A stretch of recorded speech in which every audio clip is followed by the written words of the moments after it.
I don't care about the child.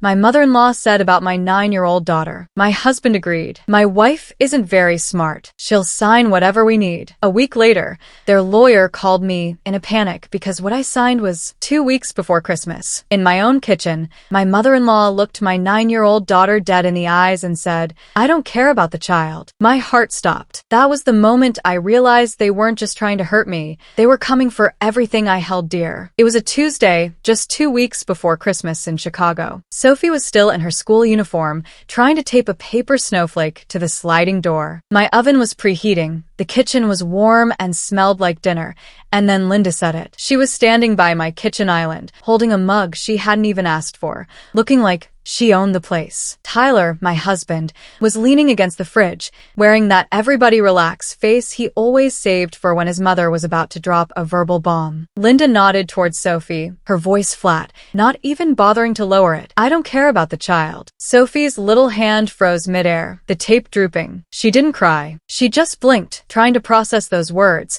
to somehow soften their sharp edges. Tyler? He didn't correct his mother. He didn't even look at Sophie. He looked at me. Then, Linda slid a thick manila folder across my counter, like it was a dessert menu, and declared, this needs to be signed tonight. That's when Tyler finally spoke, his voice too casual.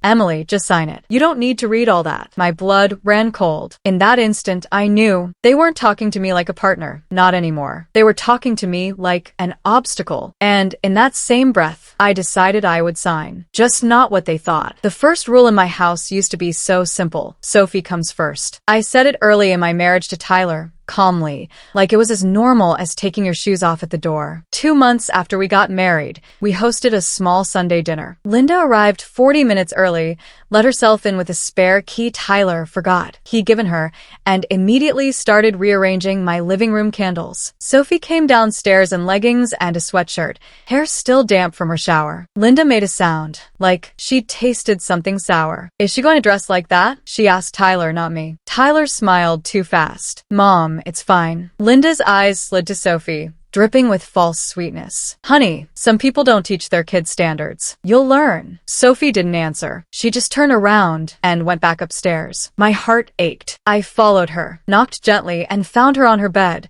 folding a blanket over her knees as if building a tiny shield. She doesn't get to talk to you like that, I said, my voice quiet but firm. Sophie shrugged, trying to look older than her 9 years. It's okay. She likes you more. That sentence landed in my chest like a punch and stayed there. I went downstairs and told Tyler, we are not doing comments about Sophie's clothes. Tyler kissed my cheek, as if affection could substitute for actual agreement. I'll handle it, he promised, but he didn't handle it. He just smoothed it over. And Linda learned that if she pushed, he would cushion the impact for her, making her behavior easier to get away with. 2 weeks later, the next rule appeared, disguised as a favor. Sophie and I were at a craft store, picking out glittery ornaments for school project, when Tyler's phone buzzed. He stepped aside, spoke quietly, and came back with that careful voice he used when he wanted something. My mom wants to help with Christmas shopping for Sophie. I tried to smile, wanting peace. That's sweet, he added. She wants to be the one to take Sophie. Just them. Sophie's face tightened,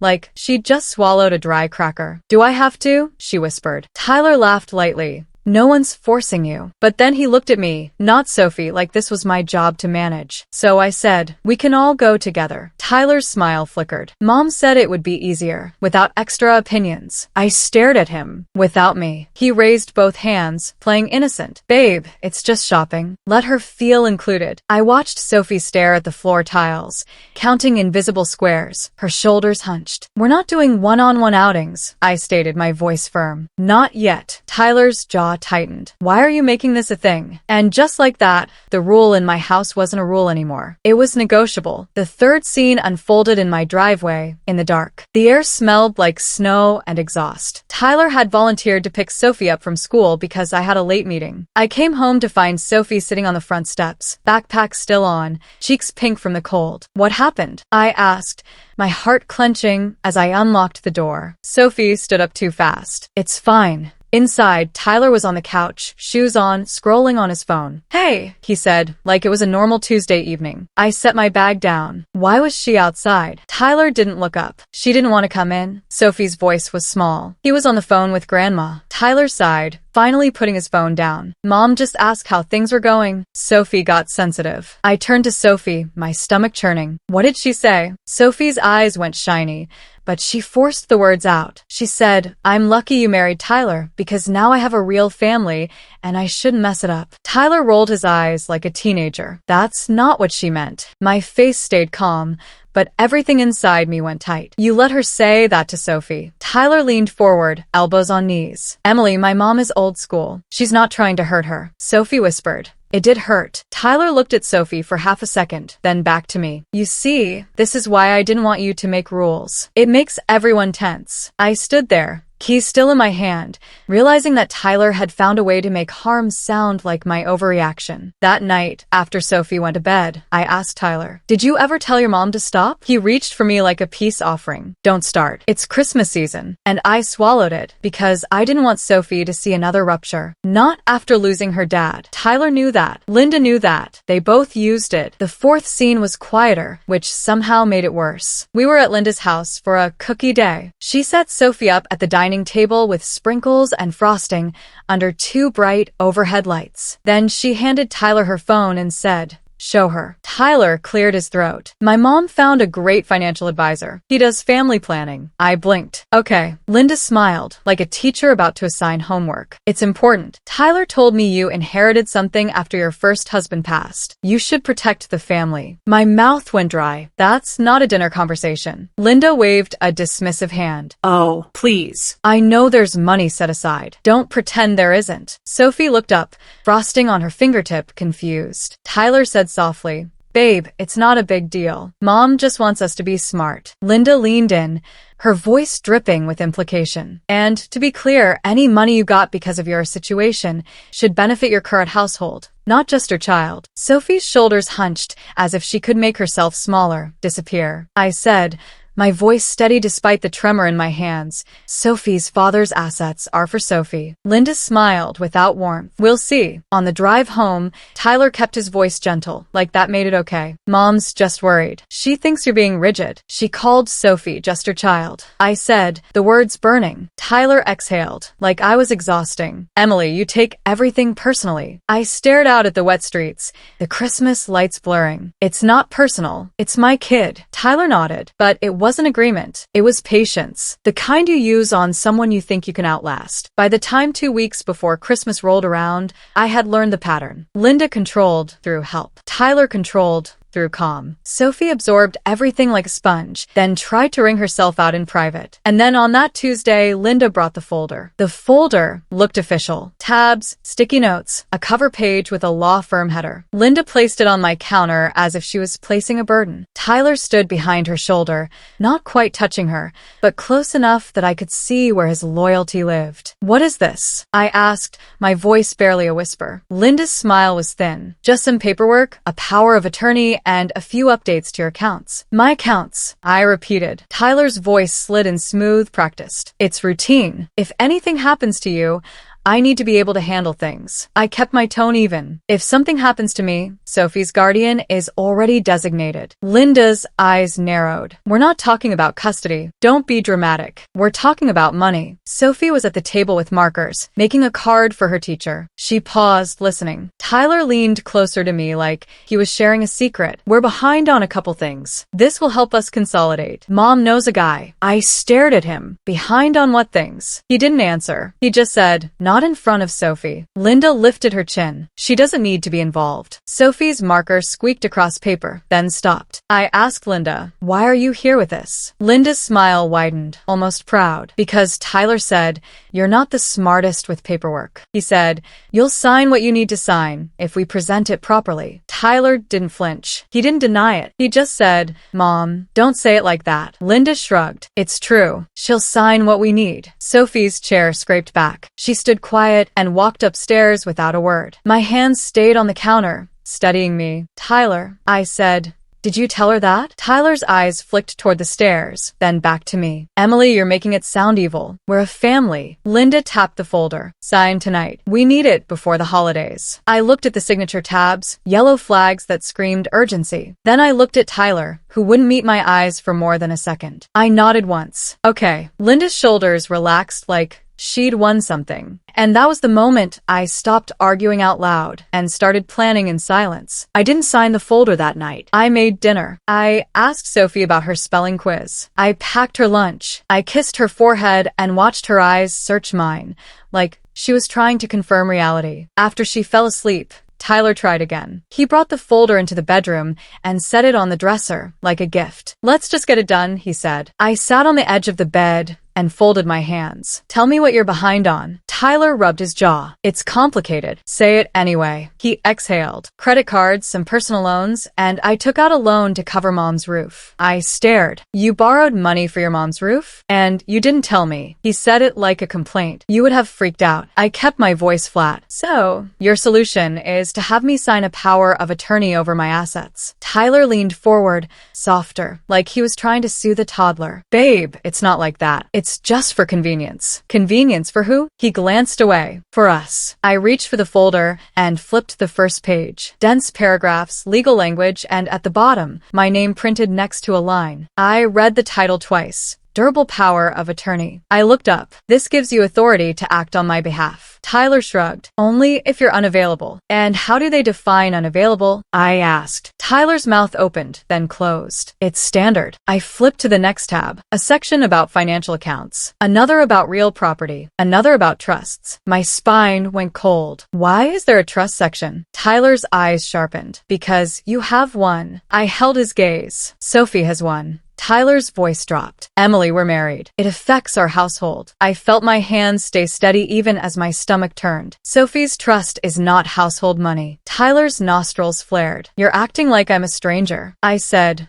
"Right now you are." He looked at the folder, then at me, then said the sentence that made the air change. "My mom is right. You're not that smart with this stuff. That's why we're helping." It wasn't loud. It wasn't dramatic. It was casual. And that casualness is what made it dangerous. The next morning, the first humiliation happened. Small enough that Tyler could pretend it didn't count. Sophie and I were in the car, windshield wipers slapping at sleep, when Tyler called. I put him on speaker because Sophie liked hearing his voice when he was being normal. He didn't say hello to Sophie. He said, "Emily, I told my mom you'd sign today." Sophie stared out the window, jaw tight. I said, "I'm taking Sophie to school." Tyler's tone sharpened. "You always have an excuse." Sophie's voice came out careful. "Mom doesn't have excuses. She has stuff." Tyler paused, then laughed like it was cute. "See, she's learning manipulation from you." Sophie's cheeks flushed. She whispered, "I didn't." I cut in, calm. "Don't talk to her like that." Tyler sighed. "Put the kid away from the phone. This is adult business." Sophie's eyes widened,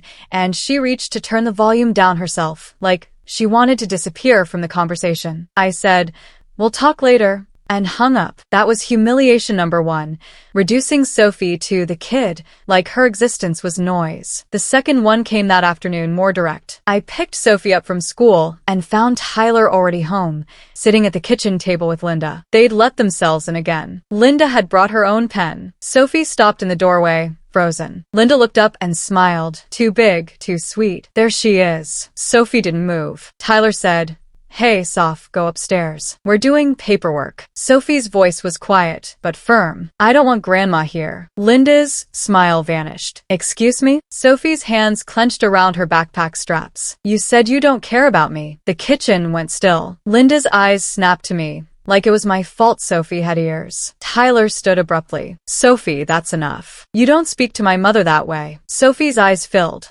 but she didn't cry. I didn't speak to her. I repeated her. Tyler's face darkened. "Upstairs. Now." Sophie looked at me, like she was waiting for me to choose her out loud. I said, "Sophie, go wash your hands and start your homework. I'll be up in a minute." Her lips pressed together. She nodded once and walked away slowly, each step heavy. Linda leaned toward Tyler and didn't lower her voice. "See, she's disrespectful. That child is a problem." Tyler didn't correct her. He just looked at me and said, Sign. Let's not drag this out. That was humiliation number 2. Tyler defending Linda against Sophie's truth. Then came the third one, the main violation, wrapped in the same fake calm. Linda opened the folder to a page I hadn't seen yet. Here, she said, sliding it toward me. This one gives Tyler the authority to manage the trust and any distributions. My voice stayed steady. No. Linda's expression hardened. Emily, don't be stupid. The trust is money sitting there doing nothing. Tyler can invest it. It's Sophie's, I said. Linda's eyes were flat. I already told you. I don't care about the child. I care about family stability. Tyler nodded like that made sense. We need it. I need it. I stared at him. For what? He swallowed, then said it quickly. We're trying to buy a bigger house, and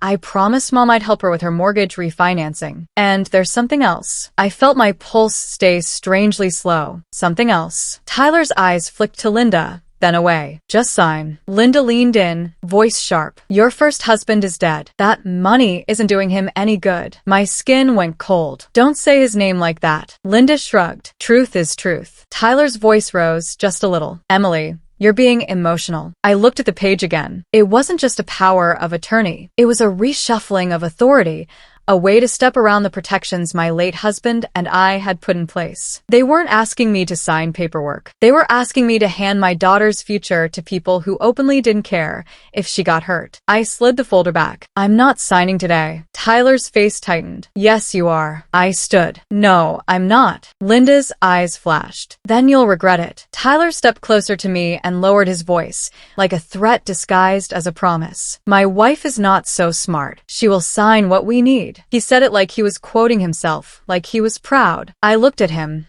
then at Linda, then toward the stairs where Sophie's footsteps had stopped. She was probably listening. I nodded once, slow. Okay. Tyler exhaled, relieved, and Linda's shoulders relaxed again. I walked out of the kitchen, went upstairs, and sat on the edge of Sophie's bed. She was doing math problems with shaky pencil lines. She didn't look up. Are you going to sign? I kept my voice soft. I'm going to handle it. Sophie's eyes lifted to mine, searching. Will I be okay? I put my hand over hers, steady. Yes. Then I stood, went to my closet, and pulled out the binder I kept hidden behind winter scarves, the one with Sophie's trust documents.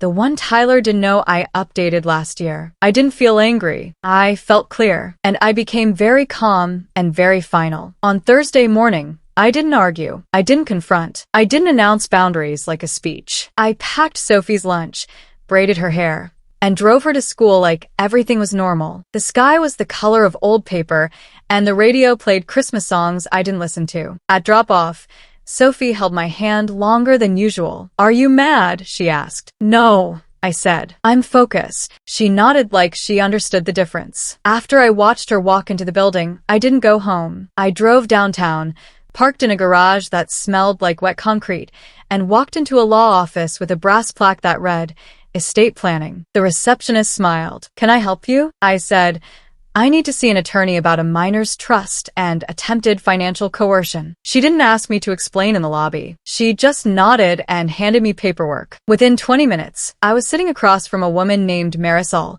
who wore glasses on a chain and had the kind of calm that made you feel safer just by proximity. She flipped through the documents I'd brought, her fingers quick and precise. You're the trustee, she said, tapping a page. And the trust has language limiting distributions to Sophie's benefit, which is good. I nodded. My husband and his mother are trying to get me to sign a power of attorney that would let him access it. Marisol's eyebrows lifted. He can't access it without your cooperation unless you sign something that grants authority. I know, I said. That's why I'm here. I want to lock it down further. Marisol leaned back. We can add additional protections. We can formalize that no power of attorney can override trustee authority without court approval. We can place the assets in a structure that requires judicial review for any changes. I exhaled. Do it. She slid a new set of documents toward me, explained each page with short sentences, and asked me questions that mattered. Sophie's age, my late husband's intentions, any previous amendments. I answered like a person reading a grocery list because staying calm was my only luxury. Marisol pointed to signature lines. These filings reinforce Sophie's protected interest. If someone tries to present a power of attorney, it won't grant access to this trust, and if they try something else, it creates a record. I'm also sending a formal notice to the firm listed on that packet and to the trust's custodian. So any attempt to use those packet documents against the trust gets flagged immediately. I picked up the pen. I signed. Not Linda's folder. Not Tyler's plan. I signed what made my daughter untouchable. When I walked out, my phone buzzed 3 times. Tyler. I didn't answer. I drove to Sophie's school, checked her out early, and took her to a small diner with red booths and a sticky tabletop. She ate fries like she hadn't eaten in days. Are we in trouble? She asked, ketchup on her lip. No, I said. We're setting rules that actually work. She looked relieved, then worried again. Is Tyler mad? I don't know, I said, but his feelings aren't the priority. Sophie nodded slowly, like she was practicing the idea. When we got home, Tyler's car was in the driveway. Linda's was behind it. I walked Sophie inside, hung her coat, and said softly, go upstairs and change into something comfy. If you hear voices, you stay in your room. Okay. Sophie's eyes widened. Okay. Then I walked into the kitchen and found Tyler and Linda sitting at my table again. My table, with the folder open like a weapon. Tyler stood up. Where were you? I set my purse down carefully. Out. Linda's eyes narrowed. Did you sign? I smiled a little. Not warm, just controlled. I signed. Tyler's shoulders loosened. Good. Linda pushed the folder toward me. Then sign these too. I didn't touch it. Tyler frowned. What do you mean you signed? I met his eyes. I mean, I handled Sophie's trust. Linda's face went still. What did you do? I didn't explain. I didn't need to. Tyler stepped closer, voice rising. Emily, you can't just make legal changes without even telling me. I tilted my head. Watch me. That's when Tyler made his first real move. Not heroic. Not brave, but real. He looked at Linda and said, Mom, maybe you should go. Linda whipped her head toward him. Excuse me? Tyler's voice was shaky. Just go home for now. Linda stood so fast her chair scraped. You're choosing her over your own mother. Tyler didn't answer. His jaw clenched, and he looked at the floor like a man realizing he'd been trained. Linda grabbed her purse. Fine. But don't expect me to help you when this blows up. She walked out, slamming the door hard enough that the Christmas cards on the counter shifted. Tyler turned to me, breath tight. What did you do? I picked up my phone, opened my email, and showed him the confirmation from Marisol's office. Nothing detailed, just enough to prove action. Tyler's face went pale. You locked it? I nodded. Yes. He swallowed. My mom is going to freak out. I said, let her. Tyler stared at me like he was seeing me for the first time. You're going to ruin Christmas. I didn't raise my voice. You already did. Upstairs, the floor creaked. Sophie had shifted in her room. I looked at Tyler, still calm. We'll talk, but not with your mother here, and not while you're still pretending this was help. 7 days later, I was rinsing a mug at the sink when my phone rang. Unknown number. I answered, hello. A man's voice came through. Fast and clipped. Is this Emily? Yes. I'm an attorney with the firm listed on that power of attorney packet. I need to speak with Tyler immediately. There's a serious problem with those documents. Tyler's head snapped up, confused. I held the phone out. He took it. Yes, he said, voice tight. This is Tyler. A pause. His face changed again. Confused,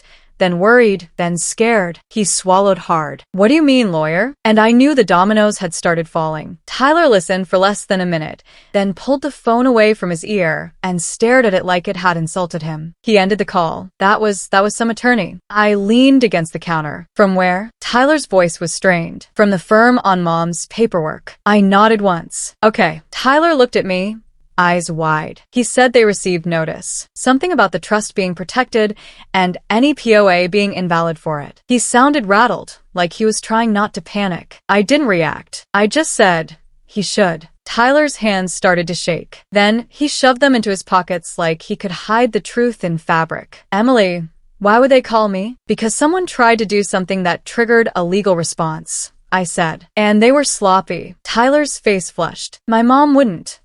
I cut in, still calm. Your mom brought papers to my house, told me she didn't care about Sophie, and asked me to sign control away. Whatever she wouldn't do, she already did. He opened his mouth, closed it. Then his phone rang again. He answered with a forced calm that didn't match his eyes. Hello. This time, I heard the other voice faintly through the speaker. Fast, clipped, professional. Tyler's shoulder slumped. Yes, I understand. He looked at me like he wanted me to fix it for him. I didn't, he said into the phone. No, I did not tell my mother to forge anything. His eyes snapped to mine. Forge. The word hit the air like a dropped plate. He went quiet, listened, then said, Okay, I'll tell her. He hung up and stared at the floor. They think someone tried to falsify a signature on one of the forms tied to that packet, he whispered. I blinked slowly. On what? Tyler's throat bobbed. On a beneficiary change or a distribution request. I don't know. He wouldn't say much. Just that they're withdrawing from representation and documenting everything. I pictured Linda's confident smile, her manila folder, her yellow sticky tabs. My voice stayed even. So, the lawyer is backing away. Tyler nodded, swallowing hard. And they called you in a panic, I said. He looked up sharply, like he realized the sentence matched something he'd heard before. Emily, I pushed off the counter. I need you to sit. He did, slowly, like his knees had finally gotten the message. I walked to the stairs and called up. Sophie, you can come down now. Sophie appeared at the top, pajama pants and a hoodie, hair half loose. She held the banister like it was an anchor. It's okay, I said. Come sit with me. She came down and sat beside me on the couch. Tyler stared at her like he didn't know what to say. Sophie didn't look at him. She looked at me. Are we safe? I nodded. Yes. The next scene came the following morning, Friday, when snow started falling in thick clumps and the city turned quiet in that way it only does when the weather demands respect. I dropped Sophie at school and came home to find Tyler already gone. Not to work. His car was gone, too. On the kitchen table, he'd left the folder open like a dare. I didn't touch it with my bare hands this time. I took pictures of every page with my phone, slow and thorough, capturing signatures, dates, notary stamps. Then I slid it into a zip bag, sealed it, and put it in my file drawer beside Sophie's birth certificate. My phone buzzed with a text from Tyler. I'm at Mom's. We need to talk tonight. I typed back. We can talk here without her. A minute later, she's freaking out. You didn't have to do this. I stared at the screen, then typed, you did this. No more words. No more explaining. At noon, I got a call from Sophie's school. This is the front office, a woman said. Linda, your mother-in-law, came to pick Sophie up. She's not on the approved list. We didn't release her. My hand tightened around the phone. Thank you. Please don't. Under any circumstances. The woman's voice stayed professional. She was upset. She said Tyler gave her permission. I'm Sophie's mother and legal guardian, I said. Not Tyler, not Linda. There was a pause. Understood. We'll make a note. When I hung up, I didn't panic. I did something quieter. I drove to the school and updated the pickup list in person, adding a password phrase Sophie, and I chose on the spot 2 words that meant safety. Then I sat in my car and called Marisol. I need to document an attempted unauthorized school pickup, I said. Marisol didn't sound surprised. Email me the details. Keep it factual. Date, time, who said what. I did from the parking lot, while my breath fogged the windshield. This was the second front I hadn't expected. Linda wasn't just after money. She was after access, the kind that makes you feel powerful. And she'd just show me how far she'd go. That evening, Tyler came home alone. His face looked older, like stress had pressed down on him all day. He stood in the doorway and said, Emily, can we not do this in front of Sophie? I glanced toward the living room where Sophie was coloring quietly. She already knows. You just haven't caught up. Tyler's shoulders dropped. My mom said you're turning her into a weapon. Sophie's head lifted, eyes sharp. I said, Sophie is a person. Tyler looked at Sophie finally. Hey, Soph. Sophie didn't answer. Tyler swallowed. Mom went to your school. I didn't widen my eyes. I didn't gasp. I just nodded. Yes. Tyler's face tightened. She said she was just trying to help. I walked to the drawer, pulled out the folder in the zip bag, and set it on the table between us. This is what help looks like in your family. Tyler stared at it. Emily. I held up my hand. No, listen. Your mom attempted to remove my child from her school without permission. That's not a misunderstanding. That's a boundary violation. Tyler's voice cracked. She didn't mean. I cut in. Intent doesn't undo impact, and it doesn't undo patterns. Tyler sank into a chair. The lawyer dropped her, he said quietly. He said he can't be involved if there's fraud. I waited. Tyler looked up, eyes wet, but not dramatic. She forged something, Emily. I think she forged my name. The room went silent. Sophie's crayon paused. I said, did you know? Tyler shook his head fast. No, I swear. She told me it was routine. I nodded once. That's what you told me. Tyler flinched, like I'd slapped him with truth. I said, Here's what's going to happen. You're going to stay somewhere else for now. Tyler's mouth fell open. What? I kept my voice low. You can stay with your mom or a friend, but you're not sleeping here while you're still tied to her choices. Tyler's hands gripped the edge of the table. Emily, please. It's Christmas. I looked at Sophie, then back at him. That's exactly why. Tyler stood, paced once, then stopped like he'd hit an invisible wall. If I leave, you'll tell everyone. I'll tell the truth if I have to, I said. But I'm not running a smear campaign. I'm protecting my kid. Tyler's eyes darted toward Sophie. She stared at him with a look that wasn't anger. It was disappointment. Too old for 9, he whispered. I didn't think she'd go that far. I said, you didn't think, because thinking would have required you to stop her. Tyler's shoulders sagged. Can I at least say goodbye? I nodded. He walked to Sophie, crouched in front of her. Hey, he said, voice soft. I'm sorry. Sophie's lips pressed together. Are you still on her side? Tyler swallowed. I don't know how to do this. Sophie nodded like that was the answer. Then you shouldn't be the one deciding stuff. Tyler's eyes closed for a second. He stood, grabbed a bag from the closet, and left without another argument. The next domino fell the day after, Saturday, when Linda texted me a message that tried to sound sweet. Emily, honey, let's meet. We can fix this. Tyler is upset and you're overreacting. Bring Sophie to my house for Coco. I didn't respond. An hour later, she sent another. You're keeping my granddaughter from me. I stared at the word granddaughter. Linda had never called Sophie that before, not once. I typed one message.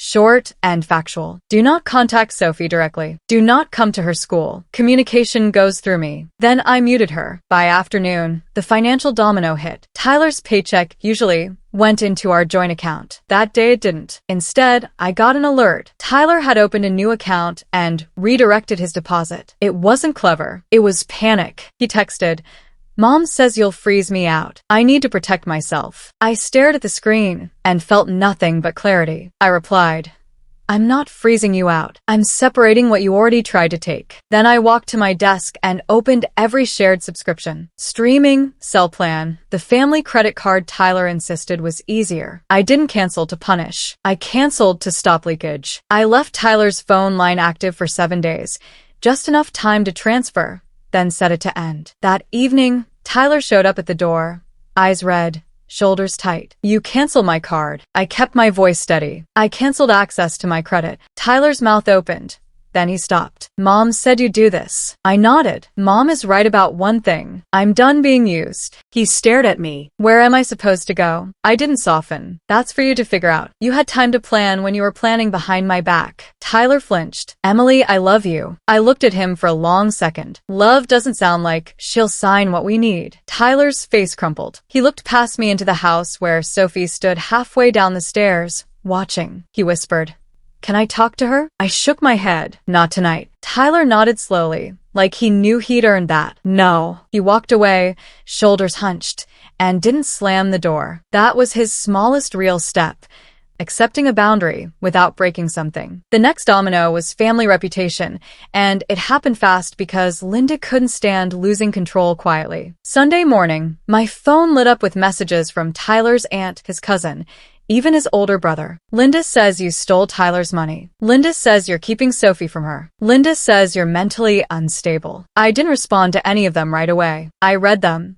took screenshots, and saved them in a folder labeled facts. Then I wrote one message in the family group chat Tyler had added me to months ago, a chat I'd barely used because Linda dominated it with memes and guilt. I kept it short, factual, no emotions. Hi everyone. Linda attempted to remove Sophie from school on Friday without being authorized. Tyler and Linda brought paperwork to my home attempting to gain control of Sophie's trust. I met with an estate attorney and secured additional protections for Sophie. For safety, Linda is not permitted to contact Sophie directly or pick her up. Please do not relay messages to Sophie. Thanks. Then I put my phone down. Within minutes, Linda replied in all caps, How dare you? You're lying. Then Tyler's aunt replied, Linda, did you go to the school? Silence. Then Tyler's cousin, why would you try to pick up a child you're not authorized to pick up? More silence. Then Tyler's brother, Mom, answer the question. Linda sent one more message. You're all turning on me because of her. And that was the moment her power shifted. Not because I attacked her, but because she had no calm facts to counter mine. By Monday,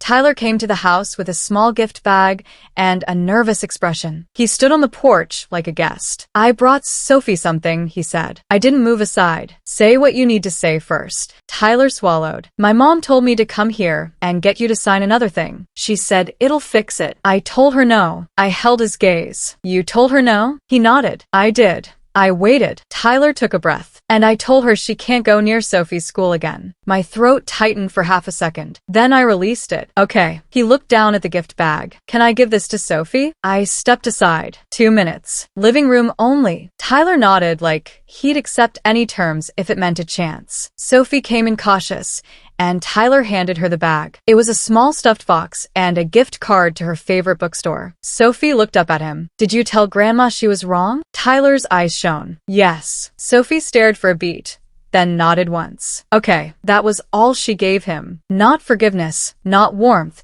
just acknowledgement of a step. When Tyler left, he didn't ask for more. On Christmas Eve, Sophie and I started a new tradition on purpose. We drove through the north side to look at lights, got hot chocolate, and listened to a silly audiobook in the car. No big speeches, just safety wrapped in normal. When we got home, my phone buzzed once. A message from Linda, sent from a new number. "Merry Christmas. You can't keep him forever." I stared at it, then blocked the number. Sophie looked up from the couch. "Who was that?" I didn't lie. "Linda." Sophie's shoulders tightened. "What did she say?" I chose calm honesty. "She's unhappy. She can't control things." Sophie nodded slowly, then went back to her book. That was the win. Not fireworks, not revenge, just a child returning to her own life. A week later, Tyler met me at a coffee shop to talk logistics. He looked exhausted, like someone who'd realized peace costs something. "I'm moving into a short-term rental," he said. "I'm going to therapy, and I signed something saying I won't pursue any claim to Sophie's trust." I raised my eyebrows. "You did that voluntarily?" He nodded. "Marisol sent it. I read it. I signed." I took a sip of coffee. "Okay." Tyler's eyes searched mine. "Do you think we can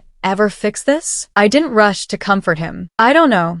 But Sophie and I are safe now. That's the foundation. Everything else is optional." Tyler nodded, swallowing hard, and for the first time, he didn't argue with the word optional. When I picked Sophie up from school that afternoon, she ran to me with her backpack bouncing and said, "Mom, guess what? I got invited to the art club." I smiled. "That's amazing." She grabbed my hand. "Can we celebrate with pizza?" "We can," I said.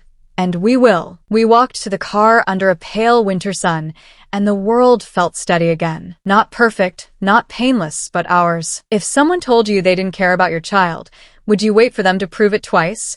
Or would you do the quiet move the first time? Comment below and subscribe for more stories.